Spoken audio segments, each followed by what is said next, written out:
بسم الله الرحمن الرحیم وصلی الله علی النبی الکریم.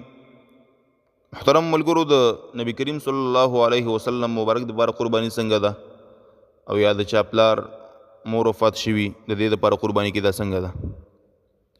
محترم ملګرو، د اهل سنت والجماعت په نسبت باندې که یو کس د خپلو نیکو اعمالو یا د قربانۍ ثواب د ژوندي یا مړي پسې بخي نو دا جایز دی. د ثواب دغه پسې وررسیږي او د هغې درجې ورباندې اوچتیږي. نو دې وجې نه که یو کس د نبي کریم صلی الله علیه وسلم مبارک دپاره قرباني وکړي، ثواب یې دغه مبارک پسې وبخي، نو دا یو بهترین عمل دی.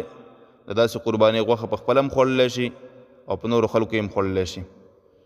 حضرت علي رضی الله مبارک به هر کال د پیغمبر صلی الله علیه وسلم دپاره قرباني کوله، ځکه وایي نبي کریم صلی الله علیه وسلم دته وصیت کړی و چې زما د وفات نه پس به ته هر کال زما دپاره قرباني کوې.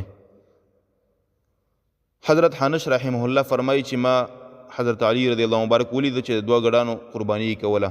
ما ورته ویل چې ما هذا دا څه دي، یعنې مطلب دا ده چې ستا دپاره خو یو ګډ کافي دی، دا دویم ګډ ولې قرباني کوې؟ هغه راته وفرمایل علي رضی الله عنه، ان رسول الله صلی الله علیه وسلم اوصانی ان اضحی عنه فانا اضحی عنه. بېشکه وایي نبي کریم صلی الله علیه وسلم مبارک ما ته دا وصیت کړی دی چې زه د هغوی مبارکو د طرفه د هغوی د وفات نه پس قرباني ورته وکړم، نو زه دا دویم ګډ د هغوی مبارکو دپاره قرباني کوم.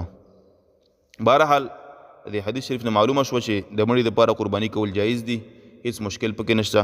کوم کسان چې وایي د مړي دپاره قرباني نه کېږي، دا په غلطه باندې د دې حدیث خلاف کار کوي دا خلک. بهرحال مړو پسې قرباني کول دا یو جایز عمل دی، بهترین عمل دی، ثواب پسې رسیږي. دا د اهل سنت والجماعت عقیده ده. واخر دعوانا الحمد لله رب العالمین.